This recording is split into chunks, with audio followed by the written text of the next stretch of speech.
Today's scripture is from the book of Hebrew, chapter 4, verse 15 and 16.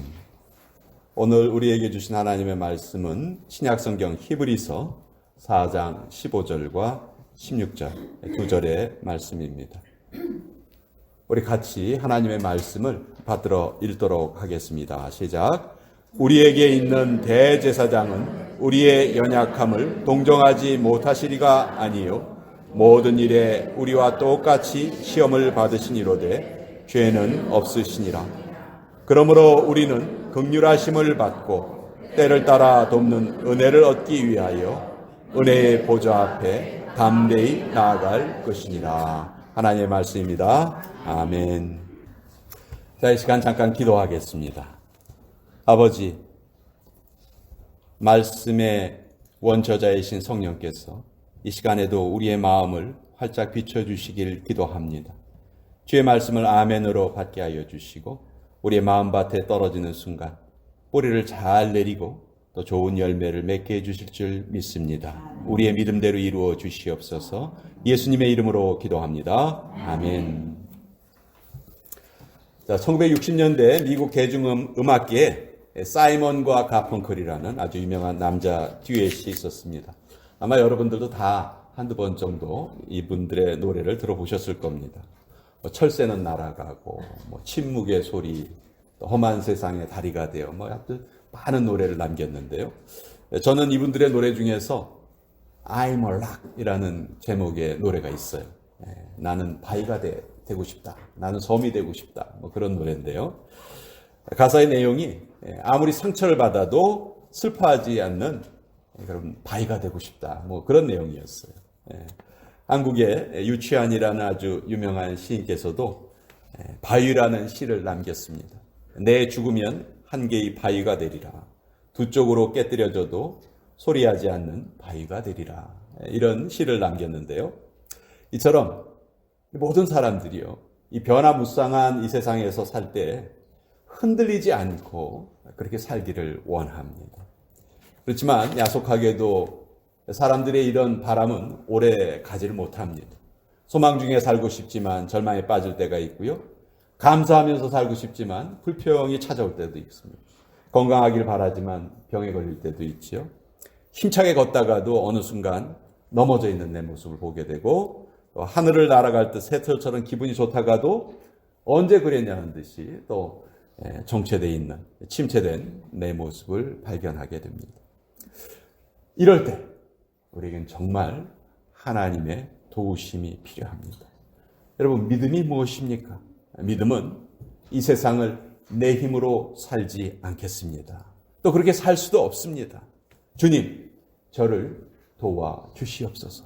이렇게 고백하는 이것이 우리의 믿음입니다.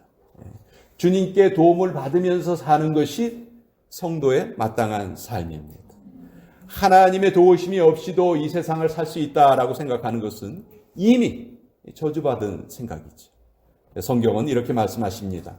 시편 14편 1절에 어리석은 자는 그 마음에 이르기를 하나님이 없다 하는도다.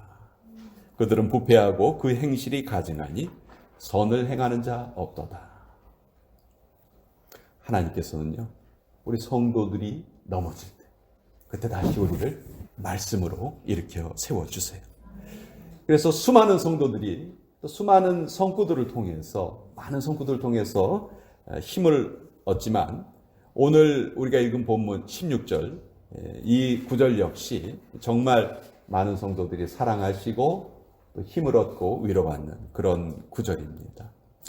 이 구절 속에는 긍휼, 은혜, 또 은혜의 보좌, 또 때를 따라 돕는 이런 아주 귀한 표현들이 침체에 빠진 우리를 다시 한번 일으켜 세워주시는 그런 은혜의 말씀입니다. 우리 모두 주님께 긍휼을 받으십시다. 아멘. 때를 따라 돕는 은혜를 받으십시다. 아멘. 은혜의 보좌로 담대히 나아가시기를 축원드립니다. 히브리서 기자는 이 귀한 약속의 말씀을 주시기 전에 구약 시대의 대제사장과 또 신약 시대의 예수님이 어떻게 다른지를 비교를 합니다. 여러분, 구약 성경에 보면 대제사장이라는 말도 나오고 제사장이라는 말도 나와요. 이 둘이 어떻게 다를까요? 대제사장과 제사장, 어떤 차이가 있을까요? 하나님께 제사를 드리는 역할은 똑같았어요. 그러나 말이 잘 안 나와요. 대제사장에게는 특별한 사명이 하나 더 있었습니다. 뭐냐 하면은 1년에 하루 대속죄일, 7월 10일이죠. 7월 10일에 이스라엘 모든 백성들의 죄를 대제사장이 어깨에 짊어지고 지성소에 들어갑니다. 그리고 거기에서 하나님께 용서받는 그런 역할을 감당을 했어요. 그러니까 일반 제사장보다 대제사장의 사명이 훨씬 더 컸다. 우리가 이렇게 알 수가 있겠죠. 그런데 대제사장이 이 역할을 감당하기 위해서는요, 반드시 먼저 자기의 죄를 용서받는 제사를 먼저 드려야만 했었어요. 왜냐하면 대제사장 역시 죄를 지을 수밖에 없는 불완전한 인간에 불과했기 때문에 그렇습니다. 그런데 오늘 히브리서 기자는 예수님이 어떤 분이신가 우리에게 이렇게 알려주세요. 15절에 보면 모든 일에 우리와 똑같이 시험을 받으신 이로되 죄는 없으시니라. 예수님은 완전하신 하나님이시고 완전하신 인간이셨다. 이렇게 우리에게 알려주세요. 여러분, 예수님이 만약 신성만 지니셨다면 사람과는 연결되실 수 없죠. 그렇죠? 하나님과 사람이 직접 연결될 수가 없습니다. 또 예수님이 인성만 지니셨다면 예수님은 인간이시기 때문에 하나님과 또 연결될 수가 없죠. 그렇지만 예수님은 완전한 하나님이시면서 또 완전한 인간이셨기 때문에 하나님과 인간을 이어주는 그런 중보자 역할을 하실 수가 있으셨다. 성경은 우리에게 예수님이 이런 분이시라는 것을 알려줍니다.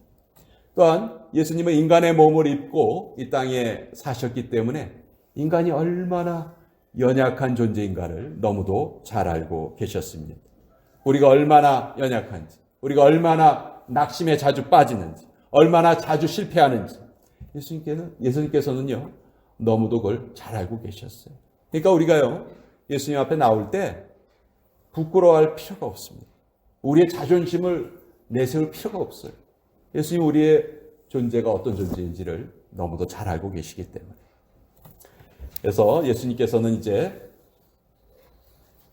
온전한 대제사장이 되어주셔서 다시는 반복할 필요도 없고 영원한 그리고 완전한 그런 제사를 십자가 위에서 드려주셨어요. 그래서 이제는 하나님을 아버지로 고백하는 우리 모두는 언제나 담대하게 하나님의 은혜의 보좌로 나아갈 수 있는 길이 열렸다. 예수님께서 이 은혜를 우리에게 주셨다. 그래서 16절에 보면요.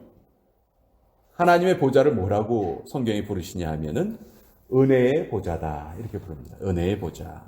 심판의 자리가 아니라는 거예요. 너 저번에 그런 죄 지었지? 이리 와봐. 너 매점 맞아야 되겠다. 이런 심판의 자리가 아니고요. 은혜가 시작되는 원천. 은혜의 보좌가 바로 하나님의 보좌이시다. 근데 구약 성경은 이 은혜의 보좌를 또 다른 말로도 표현을 해요. 속죄소 혹은 시은소. 은혜가 베풀어지는 곳이다 해서 시은소 이렇게 부르는데요. 여러분 구약 시대의 대제사장이 1년에 하루 지성소에 들어가죠. 지성소에 들어가는데 지성소에 목표가 있어요. 지성소에 어디를 향해서 가죠? 지성소 안에 있는 법궤의 뚜껑 위를 향해서 갑니다. 지성소의 뚜껑의 위에다가 짐승의 피를 손가락에 묻혀서 거기에 7번 뿌렸어요. 이것이 이스라엘 백성들의 모든 죄를 하나님 용서하여 주시옵소서. 그런 의미로 그 법궤의 뚜껑 위에다가 짐승의 피를 뿌린 것이죠. 바로 그 법궤의 뚜껑 위에 하나님께서 내가 임재하겠다 이스라엘 백성들에게 약속을 해 주셨거든요. 그래서 그것이 바로 은혜의 보좌인데, 그렇죠? 하나님의 은총이 베풀어지는 은혜의 보좌인데, 그것을 구약 성경에서는 속죄소라고도 부르고 시온소라고도 부른다. 근데 아까 말씀드린 것처럼 이 지성소는요, 아무나 들어갈 수 없었어요. 제사장도 지성소에는 들어갈 수 없었습니다. 오직 대제사장만 1년에 그것도 하루만 들어갈 수 있었죠. 그런데 예수님께서 우리의 대제사장이 되어주신 후에는 이제 우리에게는 언제든지 하나님께 나아갈 수 있는 길이 활짝 열린 것입니다. 이제 우리는 하나님의 자녀로서 언제든지 하나님을 만나 뵐 수가 있어요. 여러분, 이것이 우리에게 주어진 가장 큰 복이에요. 우리가 두려움을 가지고 하나님께 나아갈 때 하나님 우리 마음에 평안을 주세요. 우리가 죄를 지어서 하나님 앞에 나아갈 때 하나님께서 사죄의 은총을 베풀어 주시는 거예요. 요한복음 6장 37절에 내게 오는 자는 내가 결코 내어주지 아니하리라. 또 이사야서 55장 1절에 너희 목마른 자들아 물로 나오라. 돈 없는 자도 오라. 너희는 먹되 돈 없이 값없이 와서 포도주와 젖을 사라. 이렇게 우리를 초청하고 계시는 것. 막달라 마리아처럼 7 귀신 들렸던 여인이 은혜의 보좌 앞에 담대하게 나올 때 얼마나 복된 인생으로 바뀌었습니까? 삭개오 같은 세리장도요, 담대하게 은혜의 보좌 앞에 나옴으로써 예수님이 베풀어 주시는 구원의 은총을 받은 것이죠. 베데스다 연못가에 38년 된 중풍병자, 또 12년 동안 혈류병으로 온갖 고생을 다했던 여인, 또 시각장애인 거지 바디메오도 있죠. 이외에도 성경을 보면 얼마나 수많은 사람들이 은혜의 보좌에 담대히 나와서 그 인생이 바뀌었는지 몰라요. 아까 말씀드린 것처럼 구약시대에 지성소 안에 들어가는 대제사장은요, 벌벌 떨면서 들어갔어요. 혹시 자기의 죄를 온전히 용서받지 못하고 지성소에 들어가면 자기가 죽을 수가 있었거든요. 그러나 이제는 예수님의 은혜로 우리는 담대하게 하나님의 은혜 앞으로 나아가게 되었다. 이스라엘 백성들이 언제 제사장에게 갔습니까? 제사를 드릴 필요가 있을 때, 죄를 지었을 때, 그때 자기가 영적으로 가장 약해져 있을 때 제사장을 찾아간 거예요. 우리도 우리의 연약함이 있을 때, 우리의 연약함이 우리에게 느껴질 때 우리는 지체 없이 우리의 대제사장이신 예수님께 나아가야 합니다. 여러분, 이것이 바로 신앙생활이에요. 신앙생활. 그리고 하나님을 만나는 장소가 바로 그것이 하나님이 우리에게 주신 은혜의 보좌다. 한밤중에 외로움 속에서 고달픔을 안고 아픔을 호소하며 하나님 앞에 매달리고 부르짖을 때 바로 우리가 기도하는 그 자리, 그 침상이 은혜의 보좌가 됩니다. 예수님을 우리 마음의 중심에 모실 때 우리 마음이 바로 그 은혜의 보좌가 되는 것이죠. 여러분, 위스키 하면 어느 나라가 생각나십니까? 스코틀랜드. 뭐 좀 아시네요.